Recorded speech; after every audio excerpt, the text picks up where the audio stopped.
श्रीमद् सद्गुरु सरकार की जय। The question and answer session will begin.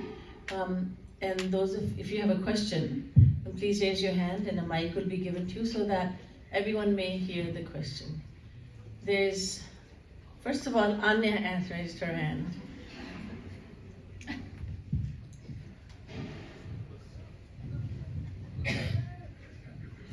अगर राधा रानी और कान्हा सेम है, कान्हा राधा रानी के लेवल पे क्यों नहीं जा सकता है? कान्हा राधा रानी के लेवल पे क्यों नहीं जा सकते? ओह अच्छा, मतलब मादनाख्य महाभाव की बात कर रहे हो। वो तो दोनों एक हैं, तो सही बात है कि वो क्यों नहीं जा सकते हैं, लेकिन उन्होंने अपने आप ही ऐसा बना लिया है कि राधा रानी ही उस लेवल पे रहेंगी और ठाकुर जी उस लेवल पे नहीं पहुंच सकते। ठीक है, आप अपना प्राइज ले लो। Good question. शुरुआत हुई है मादनाख्य महाभाव से।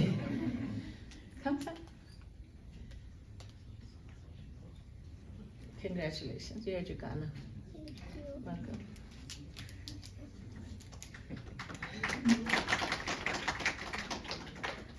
Who had their hand up? Yes, Bharti. Mike, please.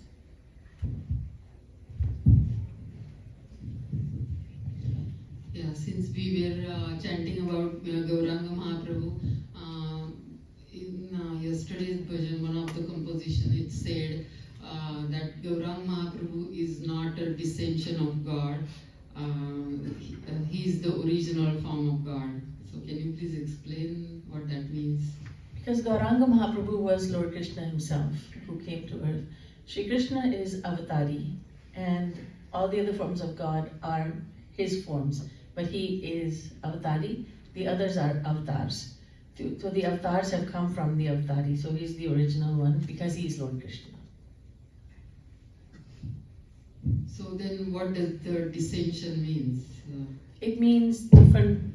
Sri Krishna is the avatari, so his different forms have come to the earth. They've come to earth.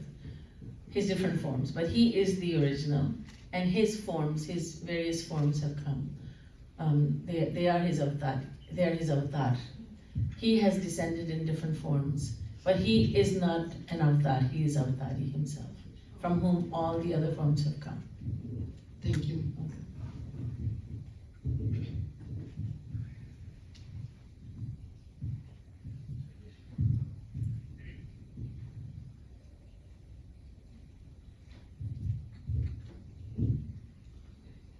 Radhe Radhe. Radhe Radhe.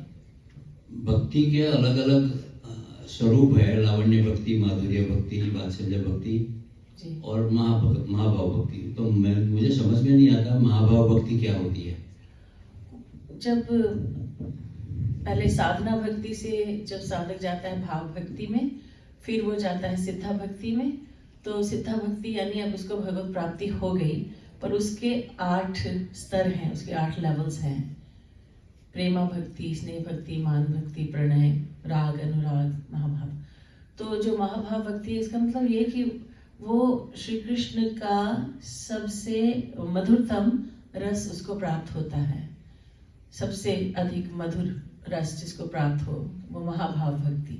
यानी एक सत्संग, एक साधक है और उसने भगवान से वात्सल्य भाव में प्यार किया, या एक है जिसने उसको सख्य भाव से प्यार किया भगवान को, श्री कृष्ण को। एक है जिसने दास्य भाव से प्यार किया, एक तो इस तरह से एक ने माधुर्य भाव से प्यार किया। माधुर्य भाव में भी स्तर होते हैं, तो सबसे ऊंचा स्तर है महाभाव, यानी कि सबसे मीठा जो रस प्राप्त हो सकता है किसी को, वो है महाभाव वाला रस। तो सबसे ऊंचा रस, सबसे मीठा रस यही है। तो ये स्तर होते हैं, भगवत प्राप्ति कर लेने के बाद भी लेवल्स होते हैं।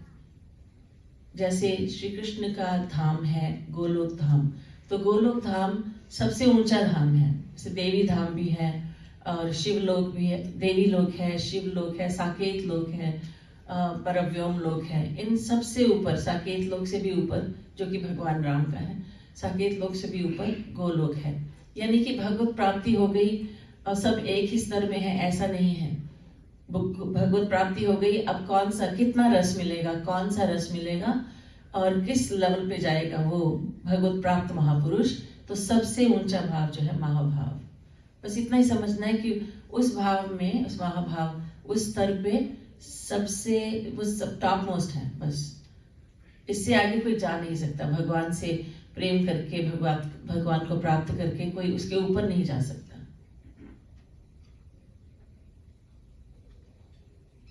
यहाँ पे उधर देखो पीछे तुम्हारे, नहीं इधर भैया, इधर उनका हाथ पहले।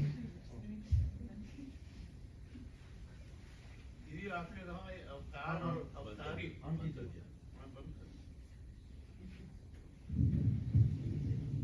आपने कहा अवतार और अवतारी जी, तो अवतारी तो गौरांग हो गए और अवतार कौन है?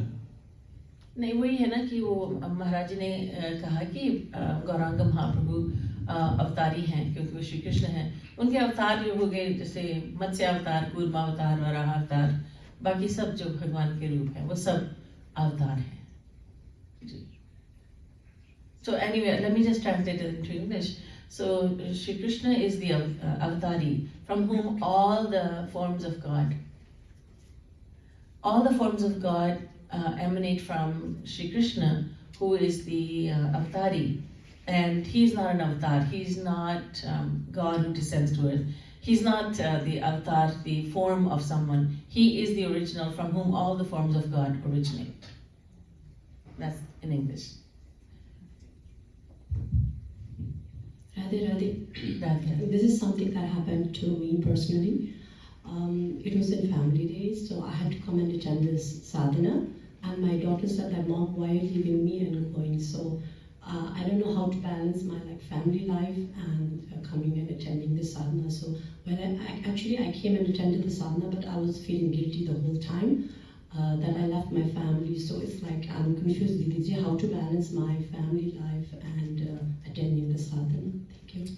Yes, it's a tricky situation a lot of times because the family may not be pleased with your choice sometimes. So Sri Maharaj Ji always said balance it, of course, balance, but how to balance it?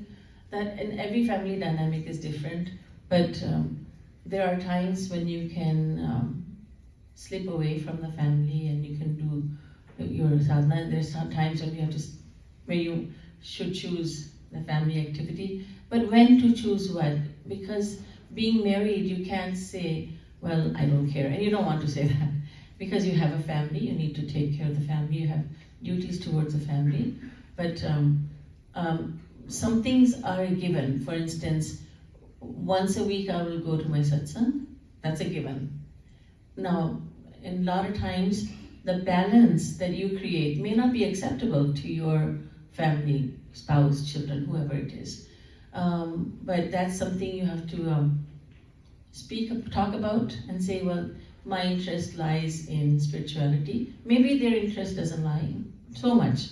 Maybe, and some family dynamics are such that the husband has a different satsang he goes to, the wife has a different satsang. Oftentimes that happens. But the thing is that you speak about it to family members and say, in advance you say to them that, this is where I'll be going. Sometimes it's a very important satsang. You don't want to miss Ram Navami, Janmashtami, Guru Purnima and such. So then, that's a given that you will attend those satsangs. I think it's a matter of communicating with them that this is something I will be doing. And what's a family day? You mean when everybody, obviously I guess it's when the family gets together, or is that the holiday in Canada here? Right. So they were all going somewhere, or were they at home? They have a choice of coming with you too, right? So I thought you meant family day, meaning there's a picnic outside. No, then it's okay, you're only going for 2-3 hours, that's fine. And oftentimes, family members, I'm speaking in general, family members will say, how can you leave us? And yet, what are they doing? Each one is in their room, watching TV, watching the screen, doing something or the other. A lot of times mothers say to me, I feel guilty leaving my children. And I say, well, your children won't even speak to you when you're at home. What's the point? What is the point? I heard someone saying, a woman said to me, my husband says I should not go to the mandir on a Sunday, that I'm her devta. She said, I'm your devta. And you can just keep looking at me and the same benefit. And that was a good laugh. So that doesn't make sense. So if she now, that woman feels guilty that, oh my goodness, I shouldn't leave my husband, but that there should be no guilt feeling. In your case, there should be no guilt feeling, because the children will do their own thing. A lot of times, and if you say, why don't you create a balance and come with me to the mandir? Do they feel guilty not coming with you? No. You should not feel guilty. The guilt only works one way, seems to work only one way. But when they don't come to the satsang, then they don't feel guilty, so you should not feel guilty. And I'm sure you're creating a balance. You are married, you have children, so you are already doing that. But when a remark like that is passed, let's say I'll be back, beta, in a couple of hours, and why don't you do your homework?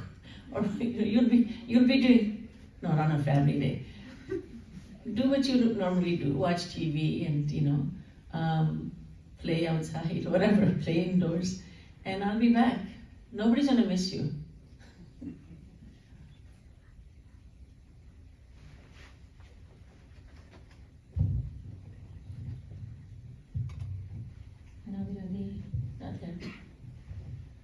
My question is twofold. When we're talking about, it's mostly about Kusang, so it relates to that.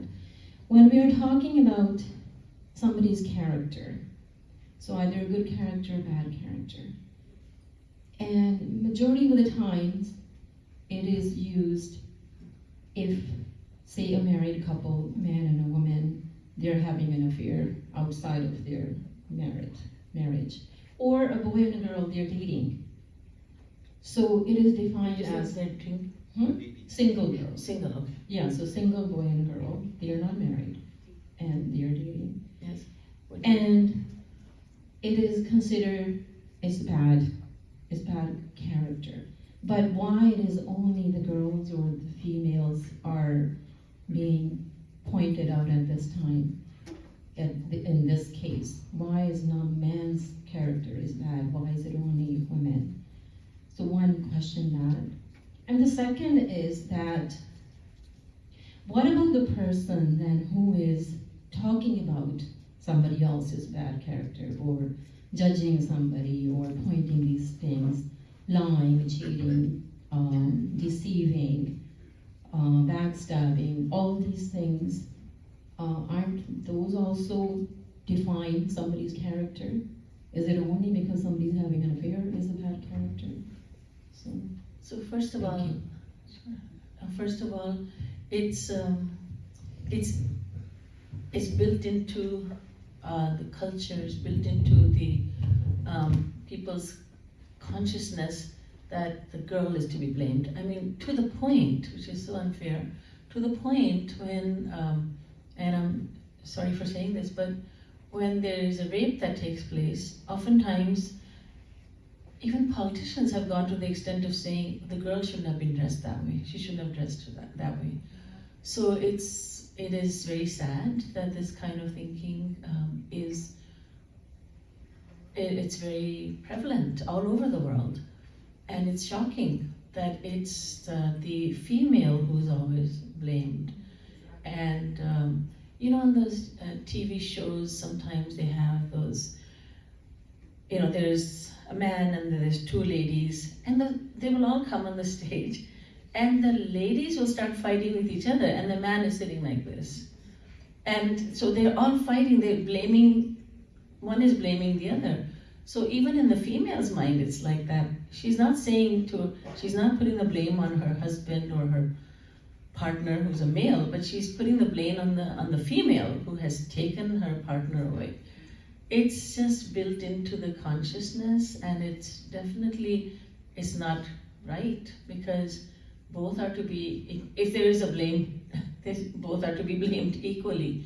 But it's just a sad fact that that's how it is. The female is often blamed. And the second thing, yes, character is not defined only by one act that one is engaged in. It is all that. Someone who is talking about somebody else is to be is blameworthy also, because how dare we talk about someone else when we are faulty ourselves? That is what scriptures teach us, that even if it's a demonic person, you see somebody performing demonic acts, there's God inside of that person as well. We are taught to that extent to respect and honor everyone, that there's God in everyone. But again, the mind delights in seeking faults within others and putting the blame on others and gossiping, So that chatter is there because the mind likes it, simply because we need to talk about others. So there's always, okay, now we're talking about this one, and then that issue dies down, then we find somebody else to talk about. Something else happened, then we talk about that situation, that person. So absolutely, you're right that that there are various things that define character. One of them is thinking good of everyone, trying to see God in everyone. One is telling the truth. And we can be the most, we're hypocrites. That we put, we say that, now I'll tell you one thing that we do. Indians, we say that we are really discriminated against, right? Because of our color. But if you look at it, in India, there's a cream that you can buy. It's called Fair and Lovely. That means, fair color means you're lovely. I did not understand it in all those years, the Fair and Lovely cream. What is a cream? No, it makes you fair colored. Now that doesn't refer, it doesn't really, this doesn't really apply to Nepali people because you are fair, but it's Fair and Lovely. And fair, that means you're lovely. And so we discriminate amongst ourselves. Who is light-skinned, who is dark-skinned, and we tend to think that the one with the lighter skin is more beautiful. And yet we say, you are discriminating against me, against us, but we amongst ourselves discriminate with each other. We discriminate amongst light-skinned Indians, dark-skinned Indians. When in the traditional setting in India, a father goes out, or he used to, go out in search of a boy. In other words, he would look at different ones, and he settles on one young man. And he says to his wife, "I found a suitable match. Let's see what happens, and let's pursue this." And she says, "Well, everything's good. I mean, he's highly qualified. His habits are good. Doesn't smoke, doesn't drink, doesn't do this, but he's dark colored." And right away, no, he's a Shaligram, And that's how we are. So there's no doubt we're all hypocrites before God realization. We're all hypocrites, but we are learning not to be hypocrites because we are following a spiritual philosophy. So yes, so the one who talks about it, the one who is very judgmental, is to be blamed. We are also blameworthy. We're talking about others. Yes. And the Inquirer magazine, or that publication, I don't know if it's still being published, but that newspaper, if you can call it that publication, it's has wild stories about different people. And this woman, she gave birth to a 3-headed baby, crazy stories, and the sales were really good. That's why they kept on printing it. So that's because that means that a lot of people are buying that National Enquirer. You know about it, and that doesn't mean you read it, but you know about it. We know about it, right? And maybe it's still there. So it means that we have a habit of, it pleases our mind to just talk about others. And then we blow it out of proportion. Maharaji has said in one of his talks, which is very, very practical, how to gauge your devotional progress. And so a person sees a man and a woman, and he goes to her house, No, he goes to her house every day. Why does he go to her house? And Maharajji said, perhaps he goes to do satsang. But no, nobody thinks that. No, he's going there for some unholy purpose. And then another hears this and says, you know what, he goes every day. Another one hears and he said, he actually lives with her. So it just keeps on snowballing, keeps on getting bigger and bigger, and the gossip just becomes a fact in so many people's minds, which is so dangerous. But yes, so good character is not defined only by one act, it is defined by many, many acts.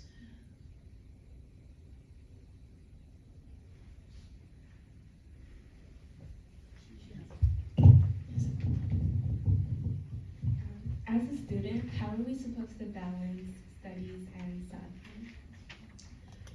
So as a student, there are going to be times when you are very busy with studies, and then there are times when you're not so busy. You know, exam time is, you're going crazy. So you're really busy. At that time, what you can do is, and that's the time when you think, I've really forgotten about God and Guru. Am I right? When you're really, really busy. So at that time, when you can't do so much of karma sannyas sadhana, you know, sitting by yourself and doing Rup Dhyan for an hour, take 5 minutes that you have free. Go ahead and do Rup Dhyan. 10 minutes, 2 minutes, just whatever time you have, just use that in doing Rup Dhyan of God and your Guru Maharajji. And those 5 minutes here, 2 minutes here, 10 minutes there, it will add up, it will become substantial. And just try to do the Karma Yoga sadhana. No matter what you get your mind accustomed to thinking about God and Guru throughout the day. Try for 1 moment every hour, for 1 second every hour, then 45 minutes, for 1 moment every half hour. So try that method, which works so well because it's so practical. It's doable. That I will start my day.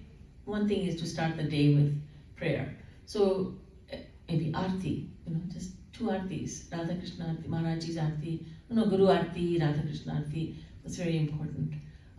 So you've started the day with some devotion. Maybe you have 15 minutes. You can do a kirtan as well, or listen to a lecture, whatever. But don't. A lot of people. I know. Somebody. She said she didn't come to satsang for a whole year, and she said it's because her kids were having exams at different times. And so I advised her that it's not good to let go of satsang for 1 full year or many, many months.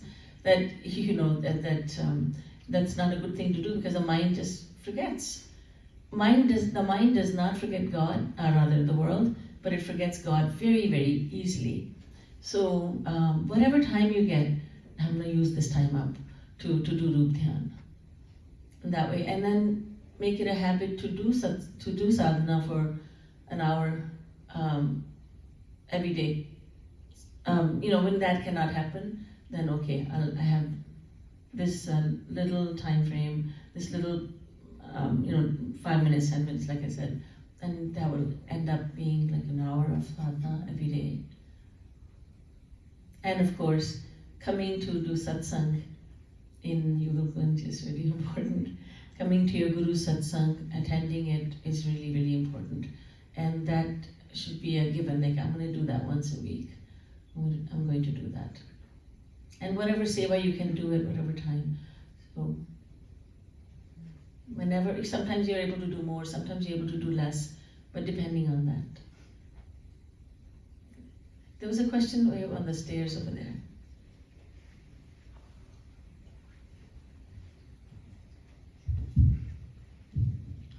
Radhe Radhe Didi Ji. Radhe Radhe. 2 little questions from the backbencher. So, first of all, thank you so much for this wonderful opportunity from all of our families and friends from Guelph, Kitchener and Cambridge. It's wonderful to have you here. Thank you so much.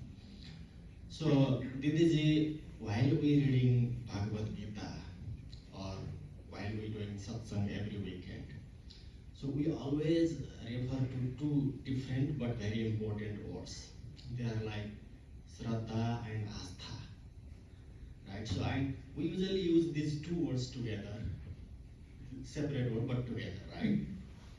So I would like to know what differentiates these two words. I mean, what delineates Shraddha from Astha, number one.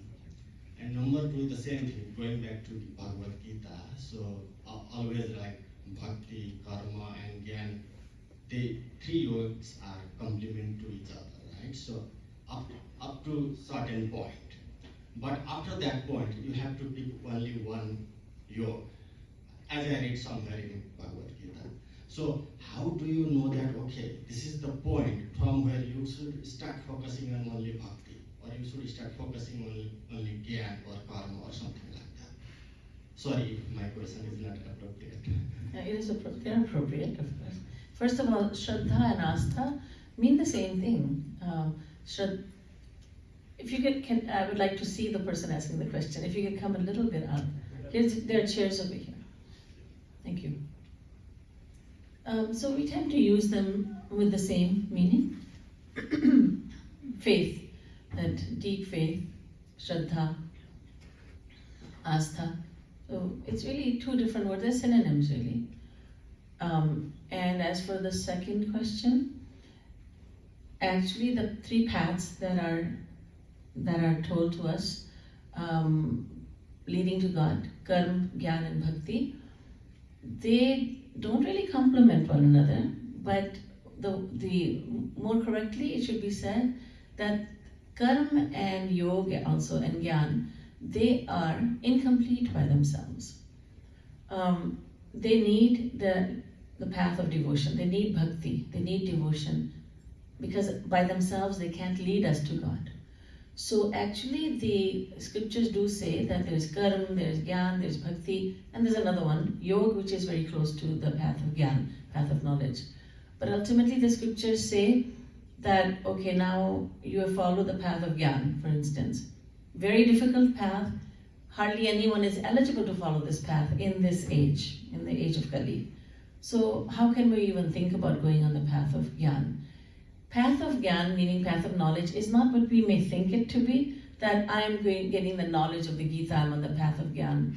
Not at all. It's a very difficult path where you meditate on God without name, nameless and formless aspect of God. And you start off by saying Tattvamasi, and then you progress in your meditation on the impersonal absolute Brahm, and then you get to different levels. There's 7 levels, and at the end you gain what is called Atma Gyan, the knowledge of the soul, the knowledge of the self. You get to know who you are, and that's a very high stage, but you're still under the control of Maya. Then you have to practice devotion to God with name and form. You practice devotion, and in the Gita itself, Lord Krishna says, then the Jnani, when he practices devotion to me, then he will know who I am, what I am. He will then attain me. Now he will practice devotion after he becomes Atma Jnani, and then he practices devotion, and then he will choose, okay, I want to merge within Brahm, or no, I want to be with you, Sri Krishna. Without devotion, the Jnani just remains a Jnani. He can Atma Jnani, and he will fall once again. So the path of Gyan is not, it's not what we may think it to be. It is a path where one meditates on the impersonal aspect of God, nameless and formless aspect of God. It's very difficult. The Ramayana says, Jnana ke panth, kripani ki dhara, lagat khagesan, parat khagesan, lagahi bara. The path of Gyan, the path of knowledge, is very dangerous. It's very, very, very dangerous. It's like walking on the sharp edge of a sword. So it takes thousands and thousands of lifetimes to get to that level where you get to know the self. But you are self-realized. You're not God-realized. So in order to become God-realized, the self-realized person needs to practice devotion to God with name and form. So Gyan is not, yes, Gyan is important, but it's not everything. Path of karma and dharma, we shouldn't even talk about it, because it leads to Swargalok only, which is very insulted by the scriptures. Because Swarg is under Maya, And the path of yoga is almost like the path of Gyan, where you become established in the self. You become self-realized. You don't become God-realized. So all these paths, they look towards the goddess of devotion and they say, we're not fulfilled. We need you to fulfill us. So Bhakti Mukha Nirikshat Karma Yoga Gyan. Mahaprabhu Ji, Gauranga Mahaprabhu has said that all the other paths, they look towards bhakti for their fulfillment. So in answer to your question, when does one decide to follow this path or that path? There is no dilemma, there's only path of devotion. If you say there's no knowledge in the path of devotion, you, meaning the general you, would be wrong, because the devotee is actually the most knowledgeable, because he has understood, he has the knowledge that I am a servant of God. So knowledge is a part of devotional path. It's many people erroneously believe that a devotee is more like an emotional fool who cries for God, and he's just the emotional type. A lot of men, present company excluded, feel that path of bhakti is for women, the emotional ones, and they think we're the intellectual ones. Nothing of the sort. Everyone has to practice devotion. Brahma, Vishnu, Shankar, everyone has to practice devotion. So the devotee receives knowledge that from the Guru, meaning the knowledge of God, the knowledge of the Atma, the knowledge of the mind. All that knowledge is attained. See how many lectures Maharaj has given?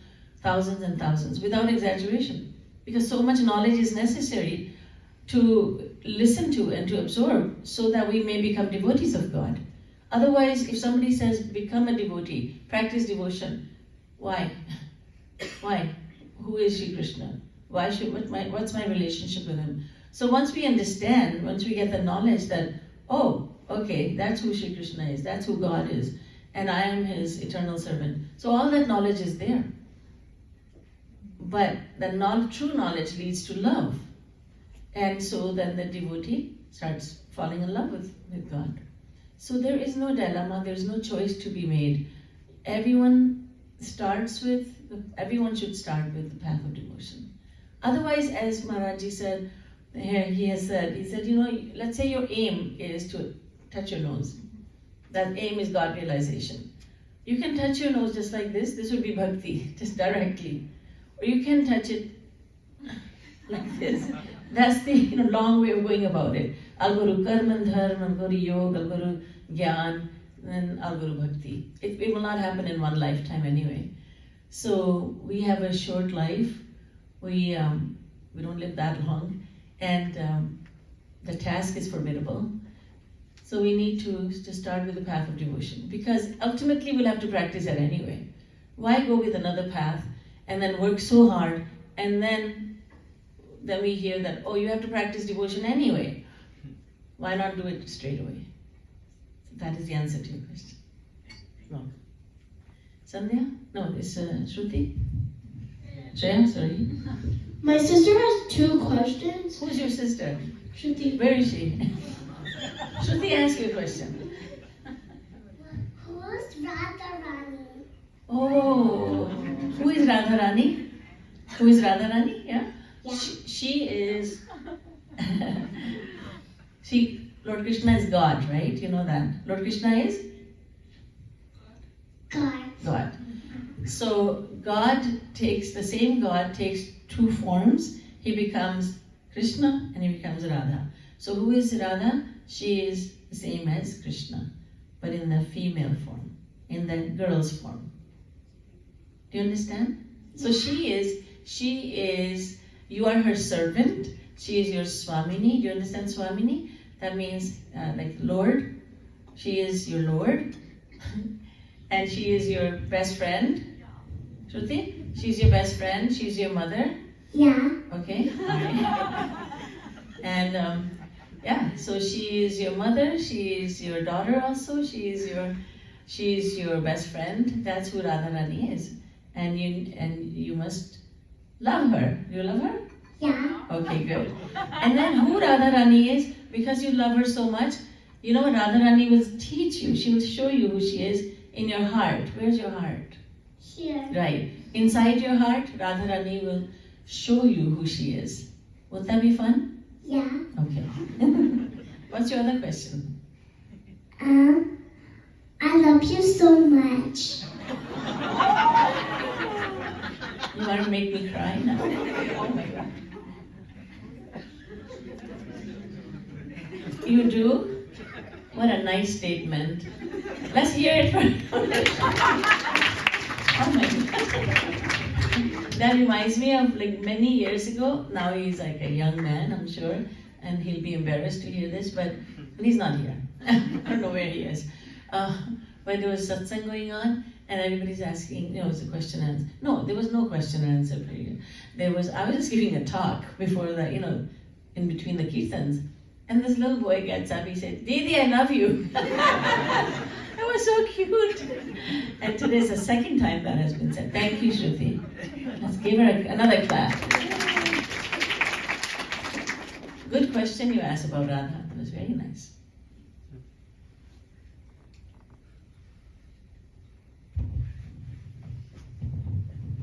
Wait, okay, there's one in the back as well. Radha. Didi, we are lucky that we got Maharji and we experienced the Leelas of Maharji. Yes. So someone who will reach Golok, will they be able to experience the same avatar of Maharji? If you have had Maharji's association, so let's say you want to, when you go to Golok, you want to see Maharji, not anyone else, you want to see Maharji. Absolutely, absolutely. He knows your heart, and he will be there. Because all of us, we feel that in our lifetime, in another lifetime, as humans, we want a guru, but we want only Maharji. And I don't think that's only people who have had Maharji's darshan, an association. It's everyone who has become his devotee after his ascent to Golok. And because it's in our hearts that we want to see him, then Maharji had promised, he said, then I'll come back. And so he will be the one. We will not know him, we won't know how to find him, but just like he found us in this life, whether it was during his stay on earth or after, in the same way he'll find us again. We're not capable of finding him. But one thing is for sure, when you'll see him, you'll say, I know him. Just like in this life, right? I don't know, he feels so comfortable, so familiar. I know him. So the same thing will happen again. Because there's no unfairness in the realm of God and godly saints. That's a great guarantee that Maharaj is given to us. Radhe Radhe. Radhe Radhe. I'm a new devotee, learning. It's yes. been 4 or 5 months. Thanks to Devi Ji, she's helped me a lot. The thing is, since I started 4 months ago, on clock, I wake up at 4 in the morning, every morning. I never used to wake up at 4. And when I do wake up, I start to do sadhana and everything.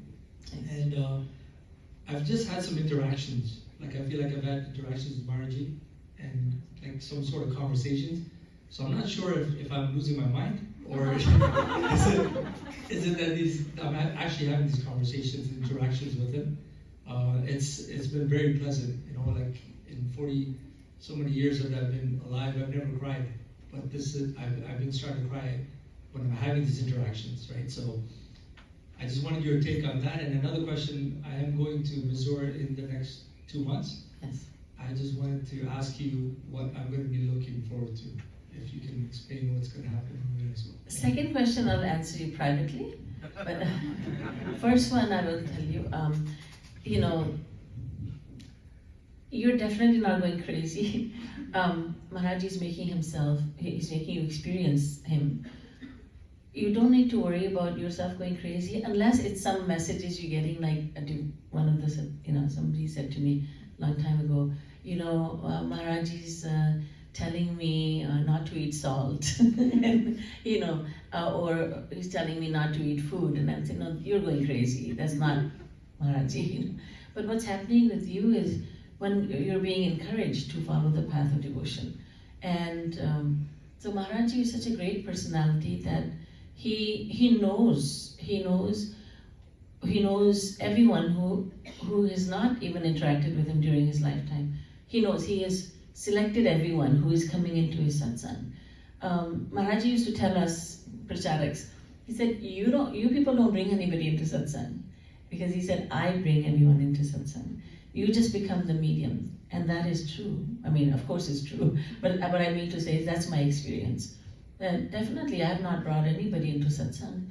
But Maharaji has. He just, puts a person there, and I happen to be there giving a lecture. But it's Maharaji who brings. So that's how much he loves everyone, that he brings everyone in. So when you have this, as you said, interaction, it's encouraging you to practice devotion, and that's a good thing. You because you've been thinking about him, he's making himself available to you. He's making you experience him. But we can talk more about that privately. And the Masuri question, I will definitely answer, and privately.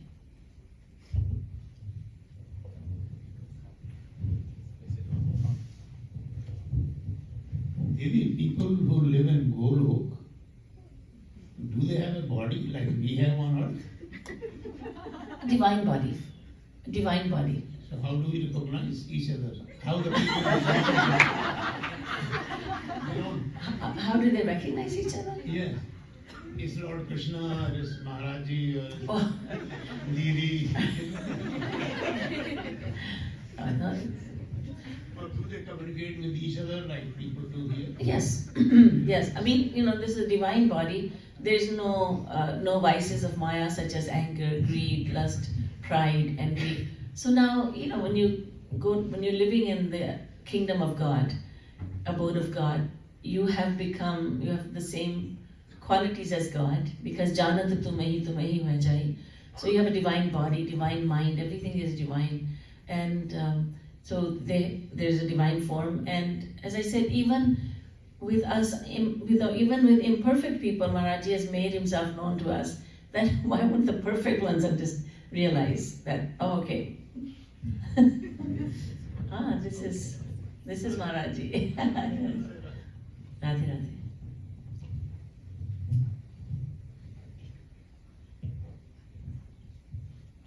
Didi Ji, Radhe Radhe. Radhe. My question is, we said, you mentioned earlier that bhakti is most important amongst all three, like our colleague said earlier, over karma and gyan. Yes. So the question is, I give up my karma. I don't want to do any karma. I gain the knowledge through the learnings and teachings, so I want to do only bhakti, for example. Yes. So will that lead to the destiny? Destination? Yes, it will. You see, in Bhakti Shatak, Sri Maharaji has said that whatever fruits you get, whatever you receive by following the path of karma, dharma, and gyan, and any other path, yoga, you get everything by practicing devotion. So, like I said, the knowledge of course is very important, because it's on the basis of knowledge that devotion starts. Because if we don't know who God is, what our relationship with God is, if that knowledge is missing, we cannot love God. And a lot of people, they believe in God, their faith in God is intact only as long as things are going well in life, and the knowledge is not there that God is merciful no matter what He's giving you. So without that knowledge, the faith cannot be strong. So knowledge is very important, but not the path of knowledge. That's different, as I just explained. So knowledge is important. Knowledge is received on the path of devotion, and you just have to practice the path of devotion. That's all. That's all. No, by ignoring karma, I said, like I don't want to do karma. For example, I will resign from what I am doing. Of your job? Oh no, that's not. So I don't No. want to do any work. No. I have a lot of money, so I will order the from online and get my food because I will keep my body healthy. How will you get money if you quit your job? No, I say if I have a money, I just No, putting a condition. let me there. explain. The path of karma So doesn't. just bhakti only. No, let me explain. The path of karma doesn't mean the path of. The path of karma doesn't mean, karma means action. So path of karma doesn't mean actions that you perform every day, going to work, running a business, eating. If you give up all the actions, you have to give up eating too, and sleeping. No, it doesn't mean those actions. It means the Vedic actions.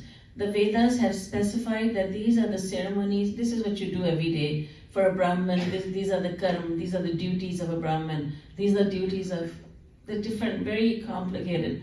You don't have to worry about all those. You know, that I have to do sandhya now, I have to do that karma and that karma. It's not the actions, everyday actions. It's the path of karma and dharma is not about that. It's more aptly, let's say it's the path of dharma, varnashram dharma. Varna plus ashram, right? Varna is Brahman, Kshatriya, Vaishya, Shudra. And ashram is stages of life. You know, celibate student, householder, forest dweller, and sannyasi, renunciate.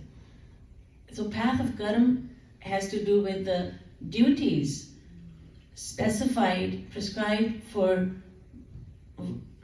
your varna and your ashram. So it doesn't have anything to do with, you know, the action like going to work. Interestingly, you only selected that action. There are many other actions, like I said, like shopping, eating, sleeping. No, so you don't have to give up those. Path of karma and dharma refers to the various duties prescribed for every individual by the Vedas and Vedic scriptures.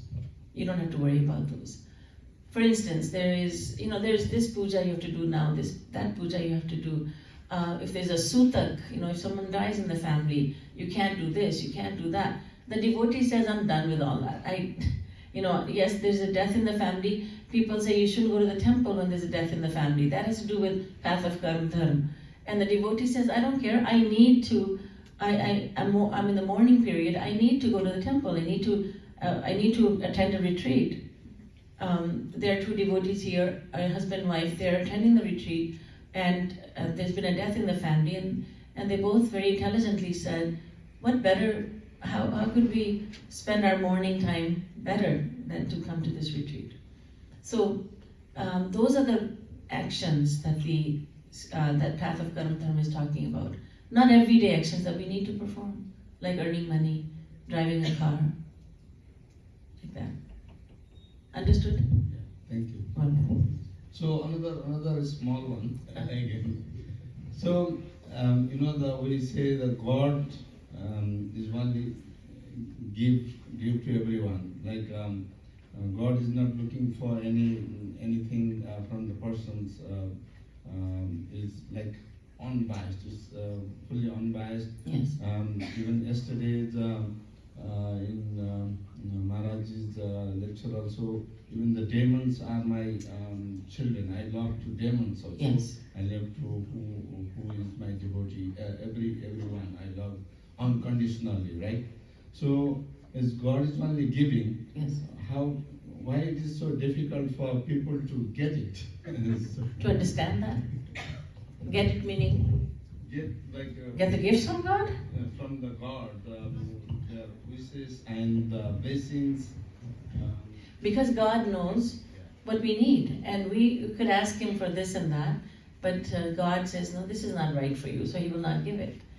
He answers all our prayers, but sometimes the answer is yes, sometimes the answer is no. Whatever is not good for us, God will not give to us. For instance, so many people are asking for so much money, right? Lots of money. But that's not good for us. So much money is not good for anyone because it makes a person intoxicated, proud. And that is a hindrance in going to God. So God will not give that. And there is something called destiny, what we are destined to have. Now, when you heard that God does not discriminate, that doesn't mean that God is giving gifts like, okay, now you take money, here's a child for you, you're a childless couple. It doesn't happen like that. What it just really means is that God just loves everyone. Loving loving his children doesn't mean that he gives them everything. You're a parent, maybe. I don't know if you have children. You did not give your children everything, did you? Not everything they asked for. Because you know what's good for them and what is not good for them. Same thing with God. He said there's a naive child. He wants to play with a bottle of poison. He wants to have lots of money. He wants to have lots of fame, and he wants the whole world to know his name. But that's going to corrupt him, and I will not give him all that he asked for. And then, like I said, destiny plays a part. Through the devotion, we ask God that I don't need anything, so I just want to be very closer to the God only. Yeah. That is also a very difficult path and not everyone gets succeed. So that's the challenge, right? So this is just a comment. Yeah. Actually, no, it's so much easier not to ask God for anything, because otherwise we're always thinking, He didn't give me this, He didn't give me that, and we will fall down on the path because there's no love in there. God is used as an ATM machine or as gift horse. That's all we're using Him for. And so when you just stop asking and just start loving Him, that's the easier thing to do. Donnie, you had a question? So please pass the mic. Radhe Radhe. Radhe Radhe. It's not on. Something's on. Okay, staying on the path of questions literally. During one of Maharaji's lectures, which we watched, he spoke of the 4 paths of knowledge, but then the lecture abruptly ended and we moved on to the next without any elaboration. I'm curious as to what he actually meant by that. It was the, what did you hear? You heard that about the paths, the different paths? 4 paths. 4 paths, Yes. right. Maharaji, yes, didn't, the elaboration was not there. The video abruptly Just ended and stop. we went on to the next one. Right. So the Maharaji would have concluded by saying just exactly what I said, that there are different paths, but you don't need to worry about, you don't need to think I have a choice, because ultimately the scriptures say the path of karma dharma, the path of yoga, the path of gyan, knowledge, they all need the path of devotion. So path of devotion is the only one for everyone. There was a devotee who had gone to to visit Shri Maharaji, and she had a question, and I was right there because I was her interpreter. And she asked Maharaji, "What is my path?" And Maharaji looked at her and said, "What do you mean your path? Everybody's path is devotion, because ultimately you cannot reach God without loving Him." And so path of devotion is for everyone. So that would be his conclusion every single time. He explained these paths really well because there's a lot of confusion about them. Thank you. You're welcome.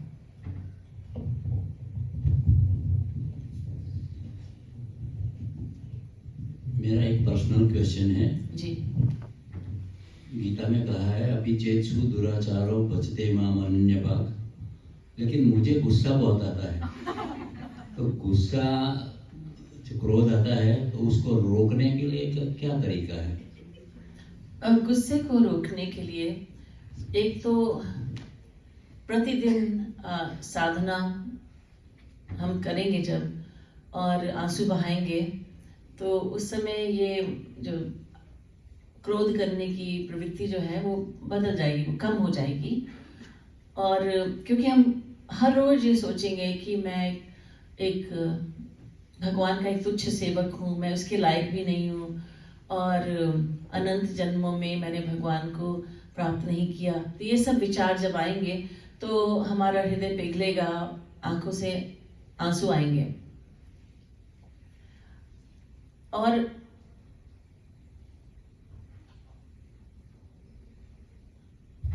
जी, मैंने समाप्त नहीं किया था अपना उत्तर।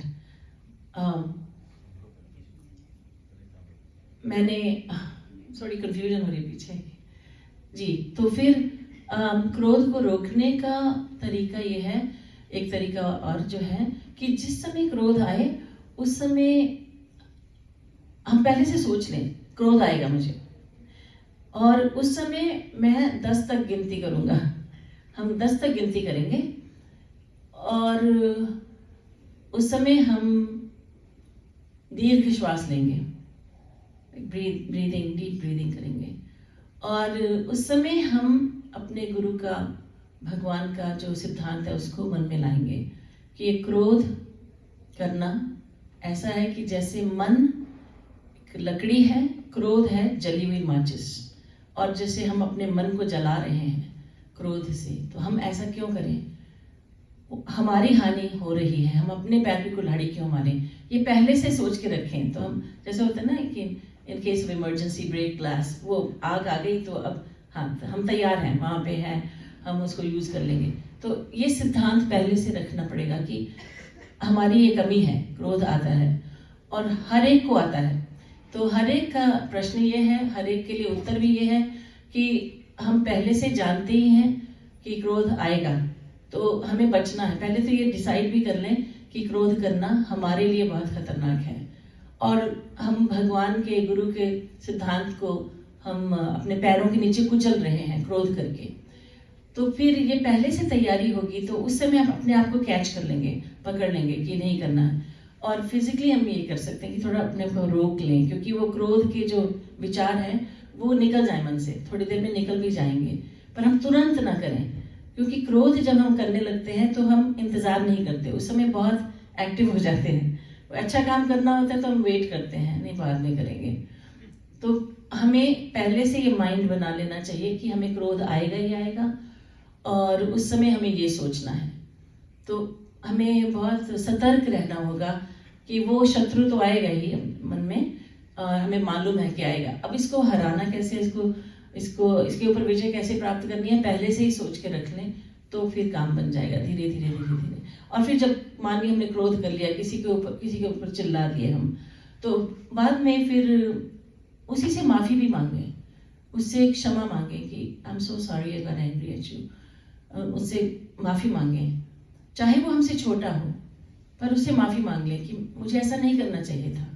हमारे लिए वो बहुत मुश्किल है करना, और ख़ास तौर से अगर जिसके ऊपर क्रोध किया है वो छोटा है हमसे, लेकिन ऐसे करने से फिर क्रोध, हरि गुरु प्रसन्न होते हैं और फिर क्रोध करने की प्रवृत्ति हमारी नीचे दब जाती है।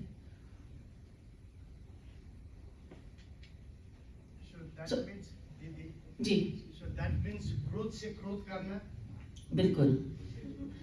यदि क्रोध करना भी है तो शास्त्रों वेदों ने हमें बताया, क्रोध क्रोधे कथम नुते, क्रोध पे ही क्रोध करो, ऐ क्रोध तो मेरे पास क्यों आए। A very good question was just asked, when I tend to get angry, and that's not just one person's question, but it's a question that everyone has. What should I do to reduce my anger? And anger is very damaging to the mind. Anger is like a lit match, and our mind is like a piece of wood. So it's as if we're bringing them together, and so our mind, which is like a dry piece of wood, it's going to burn. So we should not willingly harm our mind. We're trying to make our mind more beautiful, and here we are by getting angry. We think to ourselves, I yelled at him, I yelled at her, he'll remember that, she'll remember that. But the fact is, that person may or may not remember, but we will remember. This has caused us harm. It has caused harm to the mind. So if we decide that anger is damaging to my mind, we will become alert. Another thing to do is, by doing sadhana every day, by connecting with God and Guru every day, our heart becomes softer, and when we shed tears, some of those tears are tears of repentance, tears of love, tears of repentance, tears of separation from God. We should cry for God for all these reasons. Now, oftentimes the tears we shed are tears of repentance, like I have too much anger inside of me. I have an anger issue, and I'm failing in this. And then just ask for forgiveness from the person that we've gotten angry at. We've yelled at that person. We should apologize. I'm wrong. And that's a wonderful thing to do, because that will stop us from, to a certain extent, by from getting angry once again. And of course, immediately what we can do, okay, the anger has come, okay, now we can't think of anything else, but just think, let me count to 10. You have some time to think before you act out. Because when it comes to doing something good, we procrastinate. When it comes to doing something wrong, like getting angry, yelling at someone, or maybe not even yelling, just feeling really angry, then we don't procrastinate, we just do it right away, and it should be the other way around. So by becoming aware, first of all, of the fact that anger is very damaging to us, and that other person, if we are directing an anger at someone else, because we could be getting angry in our own room, nobody's there, even that's damaging. But usually we act out. We want someone to be we want somebody to yell at. And so when we do get angry, we must remember God is within this person. I'm trying to follow the path of devotion, and this does not make sense. We should just realize that this is wrong, that I'm doing something wrong, and let me stop this. Let me not get angry. Right? That is the end of our Q&A session, unless there's little time left for the vote. One last question?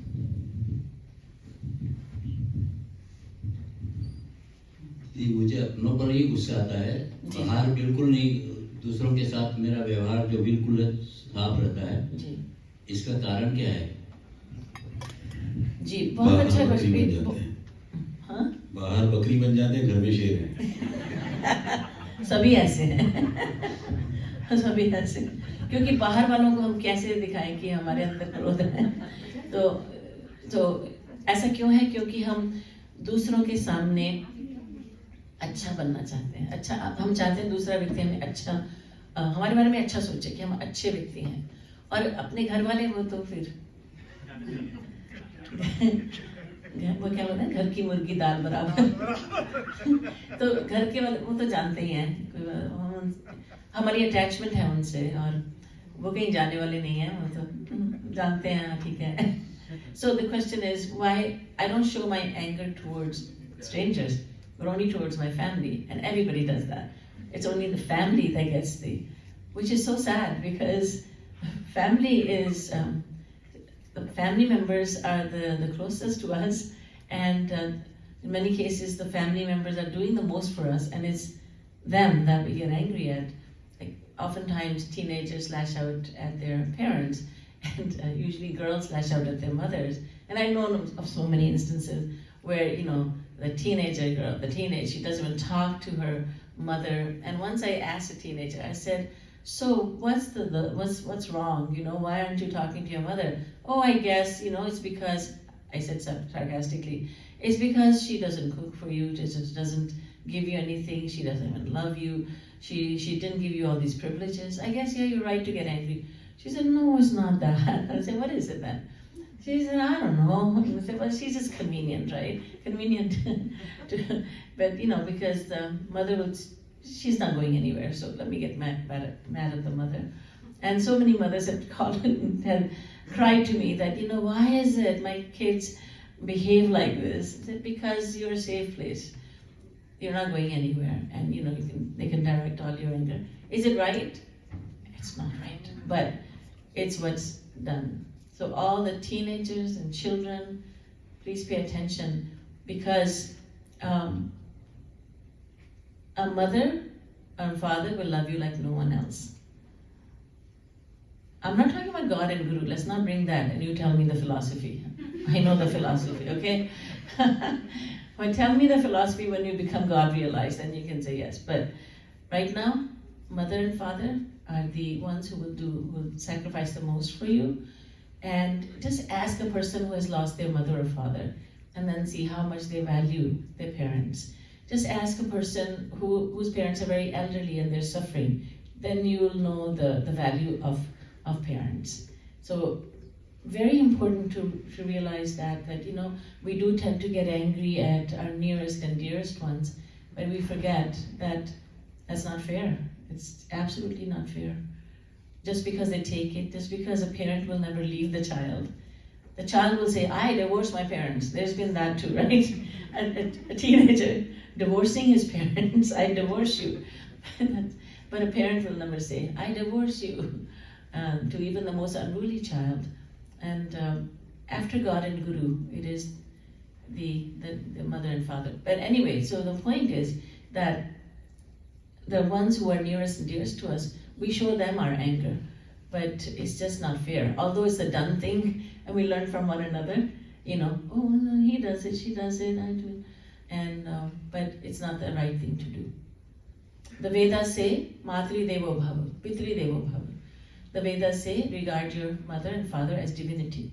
Now, unless it is the father of, it's someone like the father of Prahlad, Hiranyakashipu, who said, you are not to worship God. You're not to practice devotion. You're not to do anything with God. I forbid you. Then that parent is not praiseworthy. Then you can leave that parent, but not for anyone else. The Vedas are saying the eternal voice of God. So we have to be careful about showing our anger, getting angry, and